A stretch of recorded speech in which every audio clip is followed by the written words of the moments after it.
Oh. Si je dans mon sentiment, regarde, c'est beau. Hey. Viens le faire. On t'apprend les choses. Allez. Regarde ta soeur, tu vas me parler de vidéo.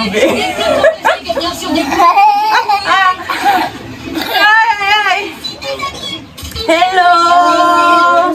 Hello. Bienvenue sur la chaîne de Angela Sky. J'espère que vous allez bien. J'espère que vous allez bien. Quant à nous, nous allons super bien. Et puis, méga bien. Hamza Academy. Papa.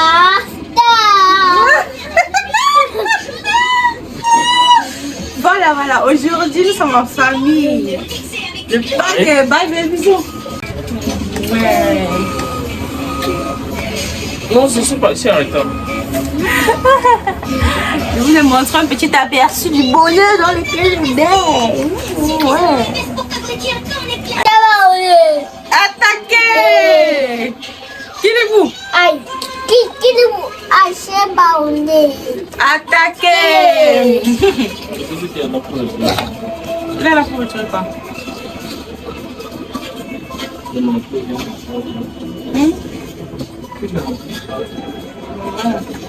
Les gars, aujourd'hui,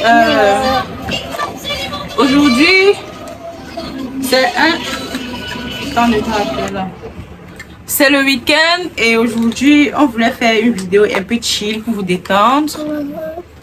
Donc, je suis avec Hamza. Là, actuellement, on est encore en train de flex ce qu'on va vous faire, ce qu'on va vous partager. Mais restez scotché. Ce sera fun. Hamza, tu as quelque chose à dire? Hey. On va vous dire comment j'étais on m'a accouché et j'ai grandi. Oh là, voilà, vous avez compris. Aujourd'hui, on fait une story time sur la naissance de Hamza. Ce sera long de 9 mois. Non. Et voilà. Normalement, on devait faire ça avec le père de Hamza parce que lui aussi, il a son mot à dire sur tout ce qui s'est passé durant ces longs 9 mois. Mais bon, il n'aime pas les caméras.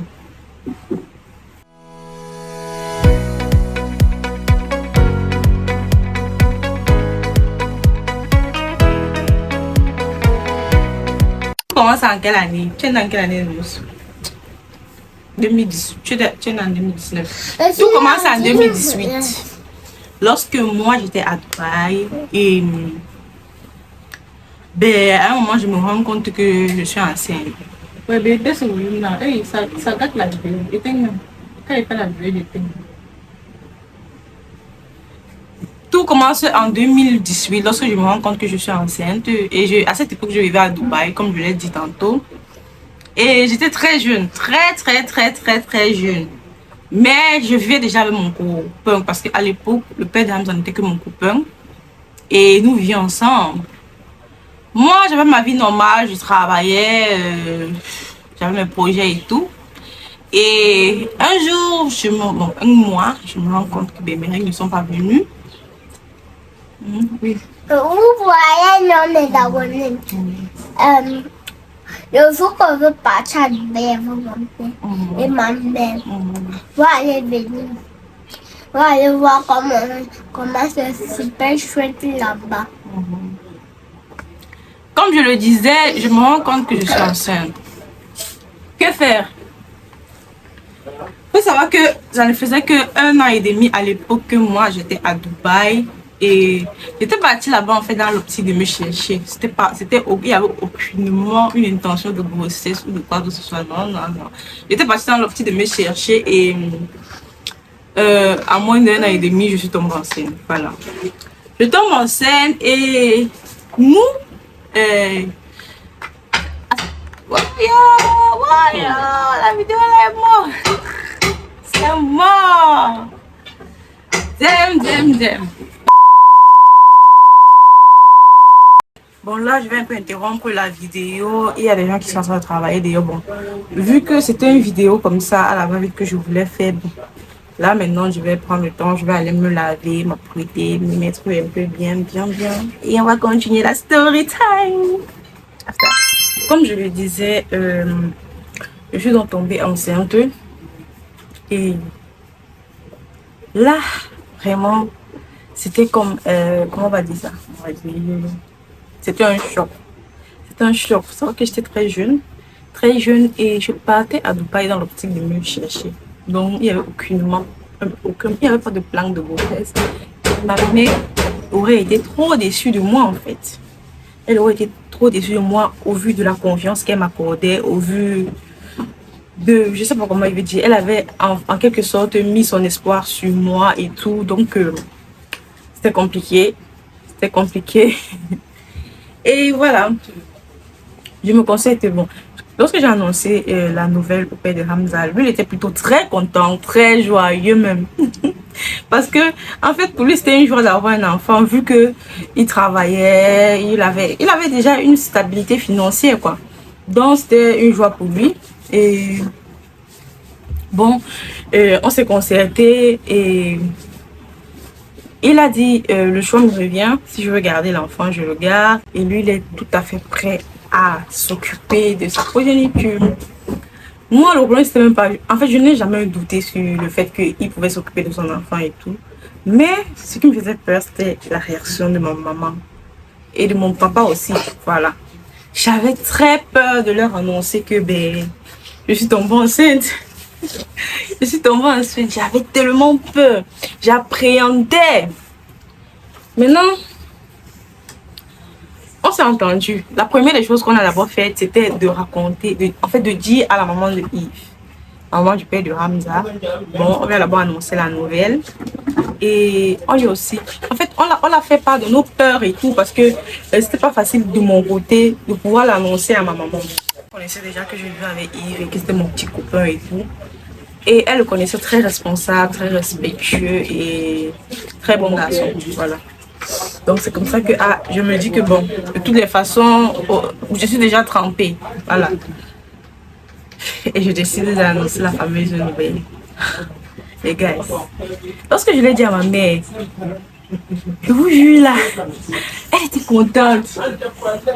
Elle était contente. Elle était super contente. Je dis, hey, like, comment? Je redoutais tellement sa réaction que j'ai été donc, je suis tombée des nues. Elle était super contente. Et lorsque j'ai eu 3 mois et que je suis allée faire l'échographie, je l'avais annoncé que c'était un garçon. Maman mia, hey, elle était en joie. Elle était en joie. Il faut savoir que ma mère a 5 filles. Donc, elle n'a pas eu de garçon. Et du coup, Hamza aujourd'hui, c'est son mari. Tu touches Hamza là, c'est mort. On n'allait plus vous entendre. Même moi là, que je suis avec lui, je ne touche pas mes autres comment. C'est qu'elle va seulement péter un plomb. Donc, elle était contente quand j'ai fait l'échographie et qu'on a dit que ben, c'était un garçon. Pourtant, moi, je n'étais pas trop contente parce que, vu que moi j'aime coiffer, j'aime beaucoup coiffer. Je voulais une fille, mais bon, après Dieu m'a donné ce magnifique petit garçon. Donc, c'est une joie totale. Et là, maintenant, nous sommes à 3 mois. J'ai déjà annoncé à ma mère, mais sauf que je n'ai pas encore annoncé à mon père. Vu que, lorsque je l'ai annoncé à ma mère m'a demandé de patienter un peu. Parce que, ben, mon père, à l'époque, là, il traversait un peu des périodes difficiles. Ma mère m'a demandé de patienter un peu et tout. Elle va le préparer à la nouvelle, en fait. Voilà. Donc, et vu que moi, je n'avais pas le courage de parler à mon père, les pères sont toujours sévères et tout. Donc, je n'avais pas assez de courage pour parler à mon père. Moi, j'avais supplié ma mère de m'aider à annoncer la nouvelle à mon père. Voilà. C'est comme ça, donc, mon père l'apprend, j'avais déjà combien de mois? J'avais déjà, je crois, 5 mois. Ouais, 5 mois. Et ne me dites pas que le papa est toujours négligé dans la maison, non. Désolée pour le bruit. Ne me dites pas que le papa est toujours négligé dans la maison. Je dis non, c'est juste que bon, j'avais peur en fait. J'appréhendais beaucoup. C'est le père en fait, c'est le père, c'est le pilier. Donc j'avais peur qu'il me gronde, j'avais peur qu'il m'insulte. En fait, j'avais peur de beaucoup de choses. J'avais peur, voilà. Donc, il dit quoi? Donc j'avais beaucoup peur. Il n'était pas encore né. J'avais peur et Dieu merci, ma mère a su comment bien l'annoncer. Et lui aussi, il a bien pris. Il a très bien pris d'ailleurs.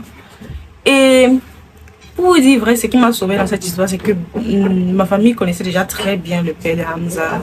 Il le connaissait comme un gars responsable, un gars posé. En fait, on l'aimait déjà dans notre famille. Donc du coup, ça a été facile d'accepter que je suis enceinte de lui. Par contre, si ça avait été d'un autre, je ne sais pas. Je ne sais pas. On n'aurait pas donné chair de ma peau. Donc, ma famille l'a très bien accepté. Et lorsque Hamza est né... Oh, non, je pars déjà trop bien. J'étais toujours à Dubaï lorsque j'avais 5 mois, mais à 6 mois, j'ai décidé de rentrer sur le Cameroun parce que, à l'époque, nous les Africains, on n'était pas trop informés sur le système médical de Dubaï. Et vu que, d'après ce qu'on entendait, on nous disait que pour accoucher, il faut débourser au moins 3 millions. Je montre 3 millions pour accoucher, c'est énorme. Donc, du coup, moi j'avais décidé de ne pas accoucher là-bas. Vu que déjà les visites, une seule visite, je payais 50 000 francs. Parce que je payais 300 dirhams, donc 50 000 francs environ pour pouvoir faire une visite. Sans compter les remèdes qu'il fallait acheter et tout. Donc, nous avions décidé avec mon mari et moi que j'irais accoucher au Cameroun. Bon, c'est comme ça qu'à 6 mois, je retourne sur le Cameroun. Voilà. À 5 mois. À 6 mois. À 6 mois. Quitte alors, quitte ma vidéo. À 6 mois, je retourne au Cameroun et remets ça. Remets ça. Non. Remets. Je vais te taper. Remets.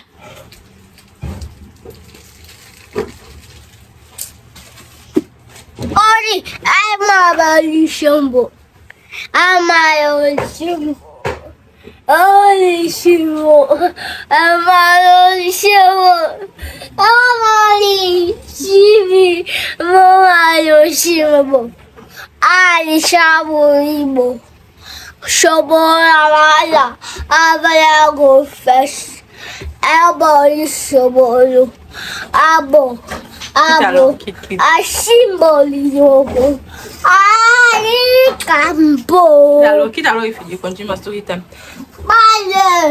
c'est comme ça que à 6 mois, je retourne sur le Cameroun. Et je suis très bien accueillie parce que, bon, vu que j'étais déjà presque à terme, je suis accueillie par ma mère qui a très bien pris soin de moi d'ailleurs. Mais ce qui m'a marqué au Cameroun, c'est que lorsque j'étais à Dubaï, je n'avais aucun problème. J'ai fait ma visite jusqu'à ces 6 mois-là parce que pour voyager, il fallait que je me présente mon carnet médical qui atteste que je suis en mesure de voyager, je peux supporter les secousses d'avion et tout. Donc, il fallait que je fasse tout ça. Et j'arrive au Cameroun. J'arrive au Cameroun, comme je vous dis là. J'ai dit que, comme ça, je commence à avoir mal au ventre. Comme ça, je commence à avoir ça. Le Cameroun, si à la sauce. J'ai dit que j'ai souffert les 3 derniers mois, non. C'était le mardi, j'ai vécu le mardi ici au Cameroun avec cette grossesse. J'ai tellement souffert. Ah. Et tout ça pour finir par accoucher par césarienne. Par césarienne, normalement, je ne devrais pas accoucher par césarienne. Mais je me retrouve à accoucher par césarienne. Parce que les mains des gens, en fait. Les mains des gens. Voilà. Donc, j'ai fait 6 mois de grossesse à Dubaï, 2 mois ici au Cameroun. Moi, j'ai accouché à 8 mois. 8 mois, 1 semaine comme ça. 2 mois ici au Cameroun. Je ne l'ai pas mentionné, mais à la fin, j'ai fini par accoucher par césarienne. Il faut savoir que je n'ai pas eu de contraction. Je suis juste allée à l'hôpital pour une visite de routine. Et le docteur a dit que je devais subir la césarienne ce soir-là. Donc, je devais rentrer m'apprêter et annoncer, et venir avec un proche. Et pourquoi il a été décidé ainsi? La position de l'enfant n'était pas bonne dans le ventre et il y avait des risques qui s'étouffent. Donc du coup, le docteur a trouvé mieux et plus safe de m'opérer à l'instant. Bien sûr, l'opération s'est très bien passée. Vous allez me dire, mais tu n'as pas subi, tu n'as pas eu de contraction, donc tu ne peux pas vraiment connaître la douleur de l'accouchement. Rassurez-vous, une césarienne est tout aussi douloureuse qu'un accouchement normal. C'est vrai que l'accouchement normal, tu ressens les contractions et tout à l'instant. Et après, lorsque tu accouches, c'est terminé. Mais sauf que la césarienne, bien vrai que je n'ai pas subi de contraction, donc je ne peux pas dire vraiment comment les contractions se passent, comment ça fait mal, non. Mais après la césarienne, je pense que ce qui vient après est terrible. Ça fait déjà mal. Tu ne peux pas bien, tu ne peux pas te mettre debout. Tu ne peux pas, tu es restreinte. Et tout le temps, je dois aller à l'hôpital pour faire le pansement. Je crois que c'était chaque après 2 jours. Franchement, je préfère même encore accoucher normalement parce qu'après tout ce qui vient, c'est compliqué, c'est compliqué. Si tu n'as pas un soutien, ce sera vraiment très pénible pour toi. Tu peux même sombrer. Tu peux sombrer, donc n'allez pas dire que accoucher par césarienne est facile. Naïve.